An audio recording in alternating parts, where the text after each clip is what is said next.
गांव के बिल्कुल किनारे, जहां धूल भरी पगडंडी खत्म हो जाती है और बबूल के पेड़ अपने कांटों से आसमान को चीरते दिखाई देते हैं, वहां एक पुराना कच्चा घर खड़ा था। मिट्टी की दीवारें, काई जमी छत और चारों ओर फैली अजीब सी खामोशी, जैसे उस घर के आसपास हवा भी ठहरकर सांस लेने से डरती हो। यही घर था हरिनाथ पंडित का। नाम सुनते ही पूरे जिले में लोग सिर झुका देते थे। ज्योतिष में उसकी पकड़ ऐसी थी कि लोग कहते, पंडित जी जन्मपत्री नहीं खोलते, बल्कि आदमी की पूरी आत्मा पढ़ लेते हैं। लेकिन इस इज्जत के पीछे एक ऐसा सच छिपा था जिसे गांव वाले भी फुसफुसाहट में ही बोलते। लोग कहते थे, हरिनाथ के घर का 8वां घर अशुभ है। उसकी पत्नी को उसी ने अपनी आंखों से मरते देखा है। हरिनाथ अब बूढ़ा हो चुका था। सफेद दाढ़ी, झुकी कमर, लेकिन आंखें अब भी तेज, जैसे अंधेरे में चाकू की धार चमक रही हो। उसकी दुनिया में अब बस एक ही शख्स बचा था, उसकी बेटी राधिका। राधिका 20-22 की उम्र में थी। गेहुए रंग पर गहरी आंखें, जिनमें हमेशा एक सवाल छिपा रहता। लेकिन यह लड़की सामान्य नहीं थी। गांव की और लड़कियां खिलखिलाकर हंसती, गीत गाती, पर राधिका जैसे किसी अदृश्य बोझ को ढो रही हो। कम बोलती, कभी कभी घंटों अपने कमरे की खिड़की पर बैठकर खेतों के पार देखती रहती, जैसे किसी को तलाश रही हो। लोग कहते थे, अपनी माँ पर गई है। राधिका की माँ की मौत रहस्यमय थी। सालों पहले जब वो सिर्फ 28 साल की थी, अमावस्या की रात अचानक तेज बुखार आया था। रात भर बड़बड़ाती रही, जैसे किसी से बात कर रही हो। सुबह तक उसकी सांस थम गई थी। डॉक्टर ने भी कोई कारण नहीं बताया था। हरिनाथ जानता था यह मौत अचानक नहीं थी। उसने अपनी पत्नी की कुंडली पढ़ी थी। उसका 8वां घर खून से भी गहरा, मृत्यु से भी काला था। वहीं लिखा था, तेरा जीवन 28वें वर्ष में समाप्त होगा। और सचमुच वही हुआ। उस दिन के बाद से हरिनाथ ने कसम खाई थी, वो किसी की कुंडली का 8वां घर कभी नहीं खोलेगा, क्योंकि वो जान चुका था 8वां घर सिर्फ मृत्यु का नहीं होता। वहां वो परछाइयां रहती हैं जो इंसान को उसके अंत तक धकेल देती हैं। लेकिन जिंदगी किसी की कसम नहीं मानती। राधिका अब बड़ी हो चुकी थी। गांव वाले आए दिन पंडित से कहते, बेटी की शादी कर दो। कुछ अच्छे रिश्ते भी आने लगे। एक खुशहाल परिवार से लड़का देखने आया था। लड़का पढ़ा लिखा था, नौकरी भी अच्छी थी। हरिनाथ पहले टालता रहा,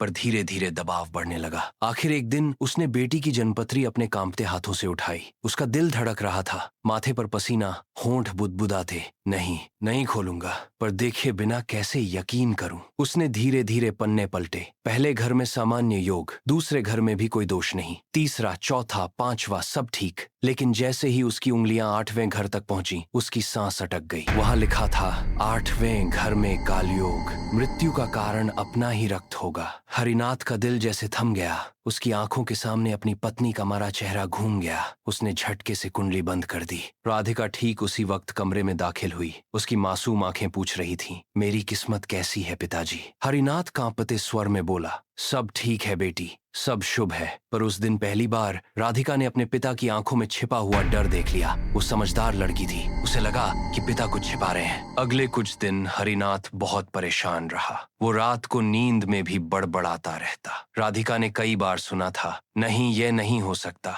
मैं अपनी बेटी को नहीं खो सकता। यह सब सुनकर राधिका की परेशानी बढ़ती गई। उस रात राधिका को पहली बार अजीब सपना आया। वो अपने ही कमरे में खड़ी थी। चारों तरफ अंधेरा, सिर्फ खिड़की से आती चांद की हल्की रोशनी, और आईने के सामने खड़ी वो खुद। लेकिन आईने वाली राधिका अलग थी। उसकी आंखें बिल्कुल काली थीं, जैसे उनमें कोई आत्मा ही न हो। सपने में वो आईना धीरे धीरे आगे बढ़ा, और जब उसने आईने को छूने की कोशिश की तो देखा कि आईने के पीछे की राधिका मुस्कुरा रही है, ठंडी, भयानक मुस्कान। सुबह जब नींद खुली तो राधिका पसीने में तरबतर थी। उसने पिता को कुछ नहीं बताया। लेकिन अगले दिन वही सपना दोबारा आया, और फिर उसके बाद हर रात। अब सपने में वो आईना और पास आता, और आईने वाली राधिका की मुस्कान और चौड़ी हो जाती। कभी कभी वो बोलती भी, तुम्हारा समय पास आ रहा है, 8वां घर तुम्हारा इंतजार कर रहा है। दिन गुजरते गए, राधिका की बेचैनी बढ़ती गई। वो पिता से नजरें चुराने लगी, और एक दिन जब हरिनाथ किसी गांव वाले की कुंडली देख रहा था, राधिका ने मौका पाकर तिजोरी खोली और अपनी कुंडली निकाल ली। धीरे धीरे कांपते हाथों से उसने पन्ने पलटे। उसकी नजर सीधे 8वें घर पर जा अटकी। वहां वही शब्द लिखे थे, 8वें घर में कालयोग, मृत्यु का कारण अपना ही रक्त होगा। उसके सीने में जैसे कोई भारी पत्थर रख दिया गया। उसकी सांसें अटकने लगीं। उसकी आंखों के सामने पिता का चेहरा घूम गया। क्या उसके अपने पिता ही उसके अंत का कारण होंगे, या फिर खुद वो ही अपनी मौत का कारण बनेगी? उस रात जब हरिनाथ ने बेटी को देखा तो उसे लगा जैसे उसकी आंखों में सवाल तैर रहे हों। अब उनके बीच एक अजीब सी खामोशी आ गई थी। एक ही घर में रहते थे, लेकिन जैसे अनजान राधिका हर रोज अपनी कुंडली छिपकर पढ़ने लगी। वो समझने की कोशिश करती कि आखिर इसका मतलब क्या है, अपना ही रक्त का मतलब क्या पिता है या फिर कुछ और। कुछ दिन बाद गांव में एक बूढ़ा तांत्रिक आया। लोग कहते थे कि वो भूत प्रेत और काले जादू के बारे में सब कुछ जानता है। राधिका ने सोचा कि शायद वो उसकी समस्या का हल निकाल दे।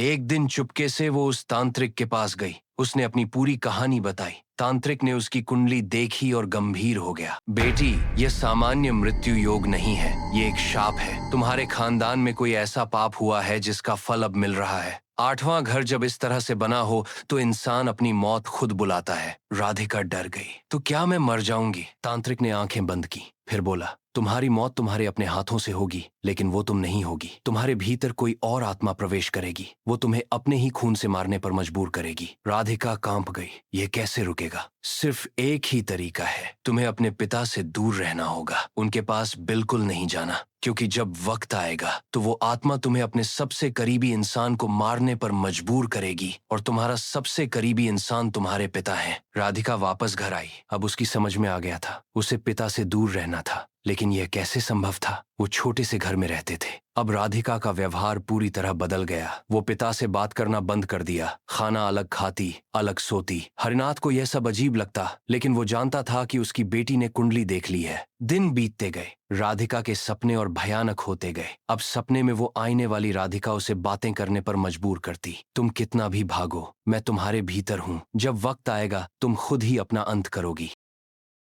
नमस्कार दोस्तों, सबसे पहले मैं आप सभी से दिल से माफी मांगना चाहता हूं। कुछ निजी कारणों और कुछ YouTube से जुड़ी समस्याओं की वजह से वीडियो अपलोड करने में काफी देर हो गई। इन चुनौतियों के कारण मैं कहानी का क्लाइमैक्स अब तक लिख नहीं पाया, लेकिन मैं आप सभी से वादा करता हूं कि इसका क्लाइमैक्स बहुत जल्द तैयार कर दूंगा और इस कहानी का पार्ट 2 भी जल्दी ही आपके सामने लेकर आऊंगा। आप सबसे बस एक छोटी सी गुजारिश है, एक वीडियो की कहानी लिखने में, उसके पात्र बनाने में और फिर उसे वीडियो के रूप में तैयार करने में काफी मेहनत लगती है। इसलिए कृपया वीडियो को लाइक करें, शेयर करें और एक छोटा सा कमेंट जरूर करें, ताकि वीडियो को अच्छा रीच मिले और मेरा उत्साह भी बना रहे। धन्यवाद।